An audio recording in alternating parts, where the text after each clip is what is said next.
Statistically, the thing most likely to kill me is me. Suicide is the biggest killer of men under 45 in the UK. 12 men a day, 84 a week, 1 every 2 hours. One of those men was my childhood best friend, Steve Yates. But he wasn't a number. He was a father, a son, a husband, and a friend, my friend. He was a lovely, everyday, fun, amazing bloke.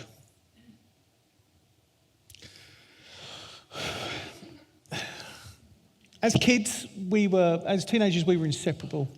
You wouldn't find one without the other. We were joined at the hip. We lived out of each other's pockets, brothers by another mother. But as we grew older, life got in the way and we began to drift. So I never knew how bad Steve actually was until it was too late. Steve had become so mentally unwell that he believed that we'd be better off without him, which of course is completely untrue.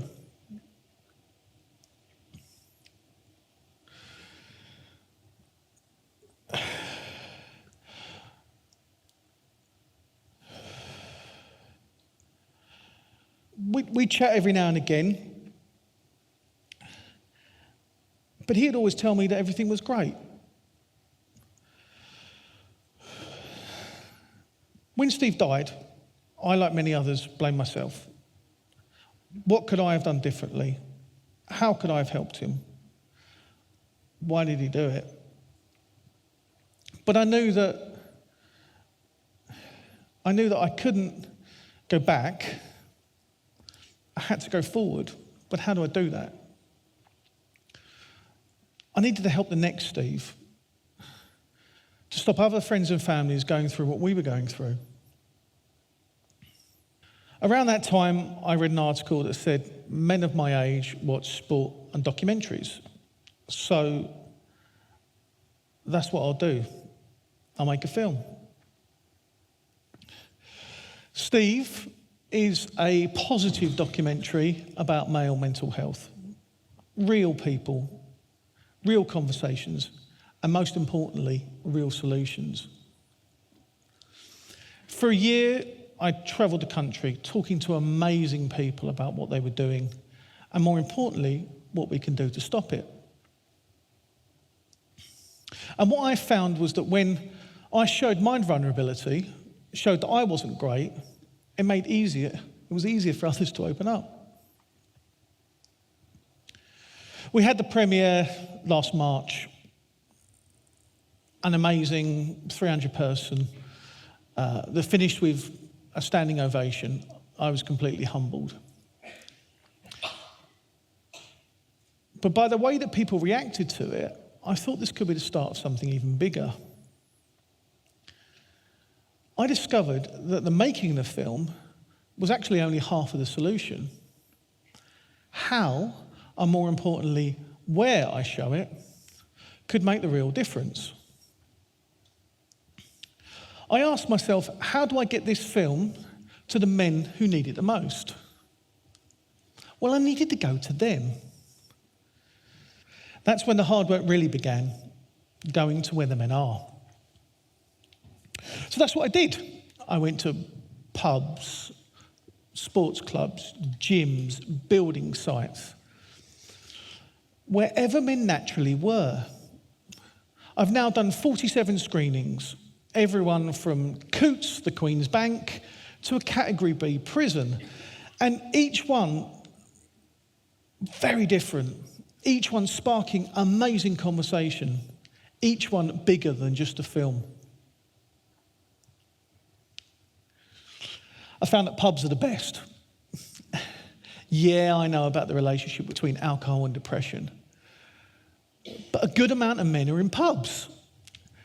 And when a man can sit there, not being pushed into talking, just cradling his pint, watch others open up. At the end, he might just say, yeah, I feel that way too. It's like being the first one on the dance floor. Someone does it, and it gives everyone the confidence to join in.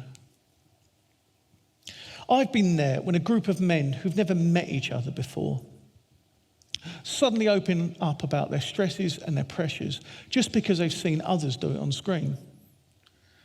One week, on a Monday, I went to an advertising agency. I showed it there, and I was talking to a bloke on 300 grand a year. And then on a Friday, I was in a prison talking to a man 9 years in to a 21-year stretch. And what really struck me was how similar their worries were. One, physically incarcerated. The other, financially, feeling his job controlled him. Both feeling isolated, both missing their families, both regretting decisions, and both needing to talk. So I thought, this is a real way that I can make a difference. How I can turn mental health awareness into mental health action. So I'll start a talking group. And we created Talk Club. Founded with other people from the film, with simple rules on how to talk, not give advice or to judge, just to listen. To do this, I needed to find a way that men could identify with it, like using the right vocabulary. Could this help men look at the way they look at their mental health? Even those two words seem to be a barrier.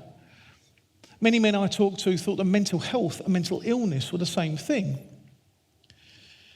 But if you compare it to your physical health, things become much clearer. Like if you look at your brain like a muscle, it needs help to get stronger, but it also needs to be rested. So we talk about mental fitness to help men get mentally fit so they can be mentally strong.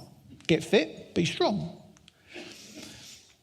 And we believe at Talk Club, just simply by talking regularly can keep you mentally fit. It all begins with 3 words. How are you?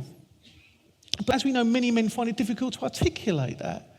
So we added 3 more, out of 10. How are you out of 10? And then we asked them to explain why they're that number. Everyone's number's different, personal to them. One man's 5 could be another man's 7. It's actually just a technique, a way to own your mental state, but it works. Like this morning, we had rehearsals. I fumbled a few things, and I was worried. I was worried about meeting you all today. I didn't sleep very well. The anxiety of being here, and I had a not very nice dream. So for me, what it turns into, I wake up and I go, I woke up at a 5. How do I get myself to a 6 by breakfast, to a 7 by lunch, to an 8? And what I found is that being kind to myself is the answer. So I went for a run this morning, and I had a really, really nice breakfast. Ran my kids, had a silly call with them, and my number started to rise. To me, it's all about how men tick.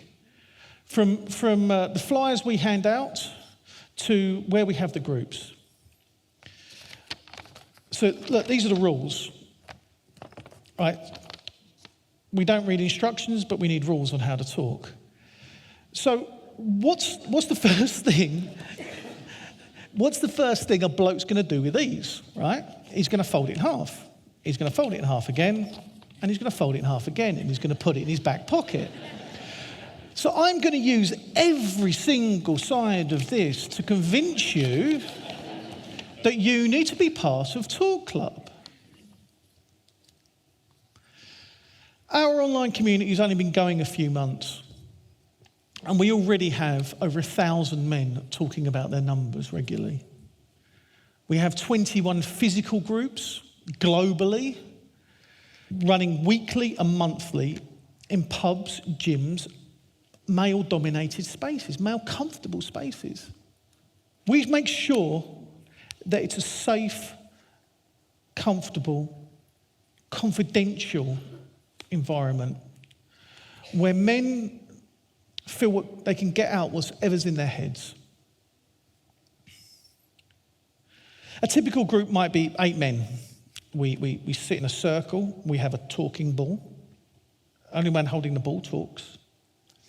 Then we go through our numbers. Then we talk about what we're grateful for. Then we have a round of how we're going to look after our mental fitness that week. And then we just have our checkout numbers. It's so simple, but so powerful. And somehow that can last 2 hours.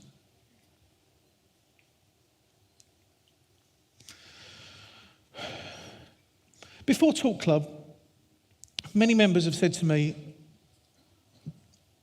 they used to think it was weak to talk about their feelings. Now they know that talking regularly about their worries makes them stronger. And if we can get men mentally stronger, we might be able to have an impact on their levels of stress and anxiety. So when I was asked what I want you guys to take away from our time together today, well, I wanted you to take away the thought of mental fitness and asking someone you love, how are you, out of 10? Because I found that simple question can change lives. I say after every screening of Steve, if you're worried about someone, ask them, how are you, out of 10? And one man told me he did exactly that. On his way home, he rang his best friend. He was worried about him. He was going to be best man at his wedding at the weekend, but he could tell something wasn't quite right. So he asked him, how are you, out of 10? After a long pause, that man replied 2, and the floodgates opened. The friend then discovered that he was about to cancel the wedding. He was thinking of running away, and he'd even talked to suicide. Asking that question, being there for him, changed all that. That man is now married, has a kid on the way, and they are both part of Talk Club.